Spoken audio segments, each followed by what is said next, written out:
Hi, welcome to the second installment of our mini Makeover Monday series. My name is Wendy Brown and I am a professional organizer and the owner of Seeking Sanity. So last week we did the medicine cabinet. This week we're going to tackle the linen closet. And before I reveal what the linen closet looks like at my house right now, I just wanted to talk to you for a minute about a couple of different things. First of all, when people decide to call a professional organizer and have someone come into their homes, there's a whole range of emotions that happen, from excitement to terror sometimes of being found out and for someone to know, exactly what's going on and exactly what that looks like in that space. So I have to say, for me today, that I can really empathize with people, because when I tell people I'm a professional organizer, the first thing I always hear, "Oh, your house must be perfect." And as much as I would love for my house to be perfect, these mini makeover videos are going to be evidence to the contrary. So before I open the closet door and reveal my skeletons in the closet, I just want to give you a little bit of background. This is my daughter's end of the house. And so this is the closet that she's been using. And you can, just like with the medicine cabinet last week, you'll be able to see some remnants of organization, but it is anything but organized. So I'm just going to take a deep breath, and here we go. Here is, let me turn this camera around. Okay, so here is the closet. It's not horrible, I guess, but it's not as good as I would like it to be. So this is going to be our project for today. So what I would love for you to do is to jump in and get to your own closet, and let's do this together. And then if you have any questions along the way, you can go ahead and put those in the comments, and I'll be happy to answer those. If you're watching this after the live session, you still go ahead and put your questions in the comments, and I will reply back to you with an answer as quickly as I can. So before we start tackling this, I wanted to show you one other thing. So last week was the medicine cabinet, so we didn't really have as many items. It was mostly medicine that was in there, but this week we'll have some other things. So I wanted to show you the setup that we use when we're organizing. And I don't typically have those large labels. Usually I just use a Post-it and a Sharpie to label the boxes, but for the video I wanted it to be really easy to see. So you can tell we have one box for garbage. I typically will use a bag for garbage rather than a box, but you could also put the bag inside the box. We've got a box for things that go elsewhere. It's very common to find things stuffed in a closet or a cupboard that don't really belong there and they belong somewhere else. It takes a lot more time to be running those back and forth around the house while you're doing an organizing project. So we just tuck them in the box and we'll empty that box at the end. We also have a donate box, so that we're going to come across some things that we've decided we no longer want or need. So we'll be able to donate those. And then the stays here box actually is usually more than one box. Like for the linen closet, for instance, we'd have, oops, sorry, I had an emergency broadcast jump on there. I'm not sure what that was about. We have a box that will say sheets or whatever other items you have decided to keep in your linen closet. And they'll all be sorted out, and then we'll go from there. So I just wanted to show you that setup. I like to use the banker's boxes. I especially like to use the fast fold because they're really easy to put up. They're really easy to take down, and you can have a couple of boxes around the house. They don't take up very much space at all. They have lids in case you get interrupted in the middle of a project, so they're just a really good tool to have. So that's a good thing to keep in mind. So as we're looking at our linen closet, you can see I've got a few different things in here. I've got some sunscreen, some first aid type items, and then I've got some towels and a lot of miscellaneous stuff that probably doesn't belong there. So go ahead and pull everything out, and we're going to go ahead and sort it into these boxes. But while we're doing that, I wanted to talk to you about the next step after the sort, which is going to be putting things away.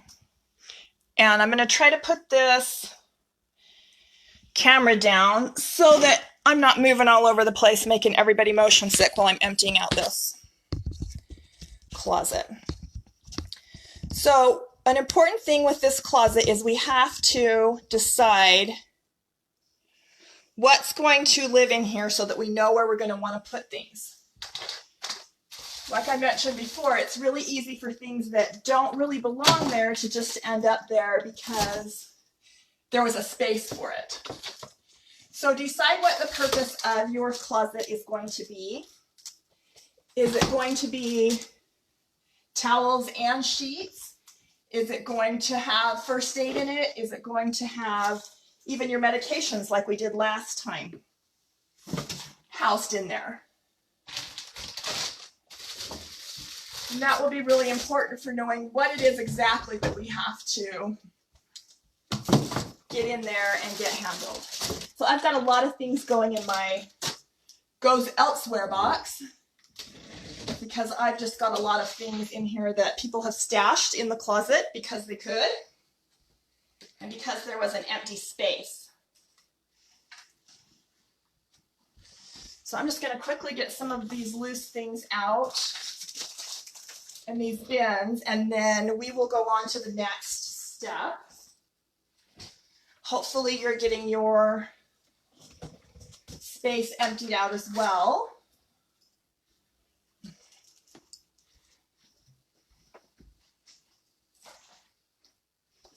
One question that I do get asked a lot when we do projects like this is, how many towels should I have? How many sets of sheets should I have? And the answer is, well, it depends. It depends on, the size of your household, how often you're using these things, how often you want to be doing laundry, to be perfectly honest. So what I recommend is that people set kind of an arbitrary number based a lot around, how often they're going to be changing sheets or how often people are using towels. Are they showering every day, every other day, and how that fits into the laundry schedule. I am leaving some of these things in here just for time's sake. I want to get the bulk of it out so we can move on to some of the next steps. And then, of course, if you're doing this at home, it might take you a little bit longer to go through and empty everything out than it's taking me. Because I would suggest that while you're pulling it out, if you can, be doing some of that sorting as to, oh, this doesn't belong here. Oh, this goes somewhere else. If you know right off the bat what you're going to do with it, go ahead and put it into one of those boxes so that you're not handling things a whole bunch of different times. But for the sake of speed in the video, we're just going to kind of do the best we can here. Since this is live, we don't have the option of the magic of TV. So, all right. I want to get to the fun part now. We've got most of the closet emptied out. So let's talk about how we're going to put things back in. So I want to show you some different products that are available. As I mentioned in the last video, you can get these shelf extenders, and they come in a couple of different sizes if you get them at the Container Store. That is the tall size. For point of reference, I'm just going to put a standard size one underneath of it so you can see the difference. I really like to use these tall ones on the upper shelves of closets and things because you usually have all that space up there that's not being utilized. Sorry about that. And so that's a good option. Rather than having to stack things on top of each other, you can go ahead and put some of these taller things on the bottom, and then you can put some shorter things on top like that. Or if you've got enough space between the frame and the shelf, you can fit a little bit bigger things up on there. That way they're easy to get to without unstacking everything if you need the things on the bottom. Another really cool product that you can get. Now in my closet's not, the shelves aren't far enough apart to really utilize this well, but some closets have very deep spaces between the shelves. And so a little basket like this that just hangs underneath, you can see it just slides right on there. And you can roll up washcloths or even fold them and put them in there. It's a great place to store smaller items that are kind of hard to keep corralled. Another option, let's go up here, is a Lazy Susan. And I'm just going to put this back on the tripod. I feel like I'm moving around way too much here.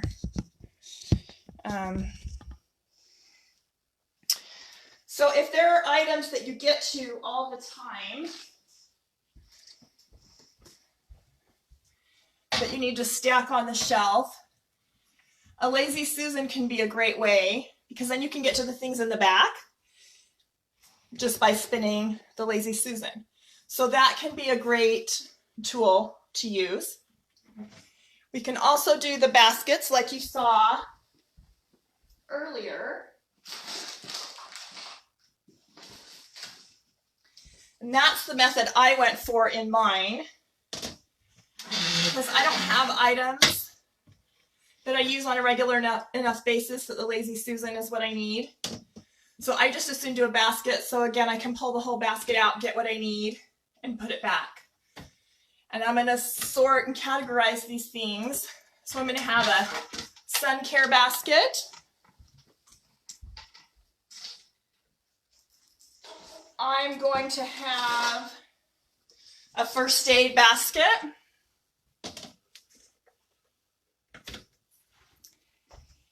And I'm going to have another basket that's going to be miscellaneous items like bug spray and bite ointment, things like that. So that's how I'm going to do mine right there. Another option is to use cute baskets that match. Now I've had these for a really long time. They probably need an update. But like I said, this is my daughter's closet and I just don't get in here that much. So baskets are really great for small things like washcloths and hand towels. Because as you can see, I've just rolled them up. And you can just stack them up in there. It keeps them contained. Well, until they start to fall over. You have to have enough to make them stand up, but keeps them contained in there. And then I can do two baskets side by side and have one be washcloths and one be hand towels. The other thing is you'll notice that there are no sheets in this closet. It's because we've decided that 2 sets of sheets per bed is a right number for our household. And so we have one set on the beds at all times, and then we have one set that lives actually in the closet of the bedroom where the bed is. And so this closet is just strictly towels, first aid, that sort of thing. But if you have sheets, you'll want to designate a shelf for sheets, a shelf for towels and hand towels and that sort of thing. Whatever else you want to store in here. Blankets, a lot of people put blankets in here as well. So when my kids were smaller, we color coordinated their towels. So everybody had a color, and that way I could tell whose towel was laying on the floor and who should be in trouble for that. Except they got smarter than me and started using each other's towels, and then that kind of got a little complicated. But when you're doing that, I just wanted to put all the towels together in the same location. But if I stack them up like this, then it's kind of a mess if somebody's trying to get their color of towel and pull it out from the bottom. So the way I remedied that is we would roll up their towels and put them in the closet. And that way they could just grab whichever towel they needed. Oops, sorry, I should probably show you the towels, not the shelf above, huh? We would just roll the towels up and put them in like that. So that's what these handy little shelf dividers are good for. And here's a picture of it. And as you can see, I just slid that right on the shelf. And so that'll keep the rolled up towels from rolling away and keep them separated. They're also great. You can use them in closets, like clothes closets on the upper shelf, and in these types of closets to kind of contain and do separation between different items. It's really handy to have. So depending on the amount of space you've got and the categories you've decided, the shelves that are in your closet may not be enough space for what it is you have to store. So then we start looking at what are some other options. We also still have all of this bottom space. I always really recommend heavy things on the bottom or large bulky things because you don't want to be pulling those off of the shelf from above your head. So we try to keep those kinds of things on the bottom. When we've utilized all of that interior space, if we still need a little more room, what we can do is we can start looking at the door itself. I've seen on Pinterest where they put towel bars on the door and they'll hang linens over it. And I don't know if you can see this very well, but it's just one of those pocket organizers. These are great because you can cut them and you can just stick bottled items in there. Put that down. And utilize the storage on your door.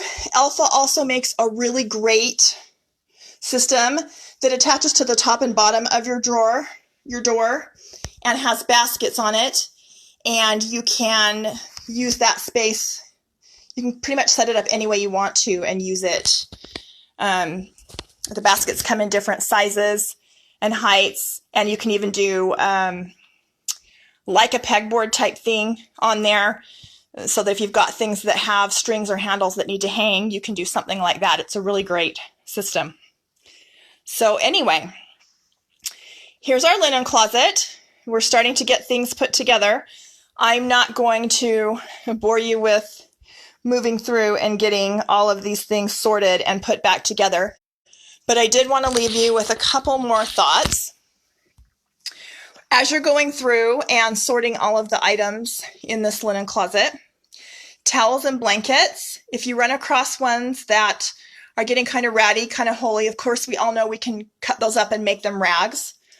What I'd like you to do is be really aware when you're doing that. I've done some jobs where they've literally had a huge tote clear full of rags because they just cut everything up and make it a rag. And that's great.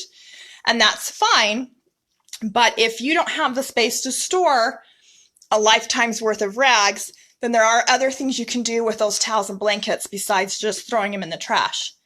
My local vet will take them, so I would encourage you to call vet offices close to you.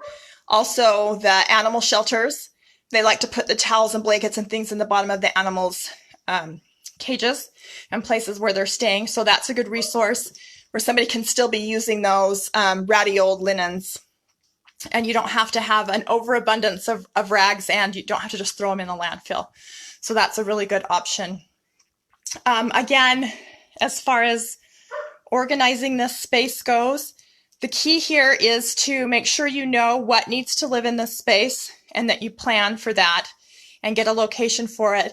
And then because the whole family is likely going to be using the space, I would highly recommend labeling the space, just because that way people know where things are supposed to go back to after they've used them.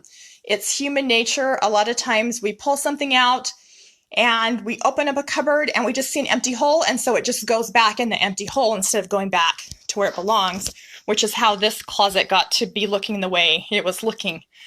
That brings me to the last thought too, which is maintenance. As you can see, we've had shelf extenders and we've had bins and we've had baskets and all kinds of things in this closet, But the bins and the baskets, those don't make you organized. They help with the organization, but it's not a one and done thing. You still have to go back and do the maintenance. And so kind of decide what your clutter tolerance is with these spaces and make a plan to go back in and every once in a while just do a quick little touch up. If you do that, the spaces will stay organized and it won't be such a huge project like when you let it go until things are falling out on top of you. So staying on top of it is really key to keeping any space organized. And again, with the labels, what I like to tell people is, your space is only going to be as clean and organized as your messiest occupant, unless you're willing to go around behind them and clean up after their messes. So using those labels and having a family meeting and saying, okay, this is done, here's how it works, and doing a little bit of training on your new system will go a long ways to helping you not have to be the one that has to go along and keep this updated all the time. Have those other family members contribute and be a part of that. So I would love to see your spaces, and I'd love for you to post them in the comments. It's great to see you all here.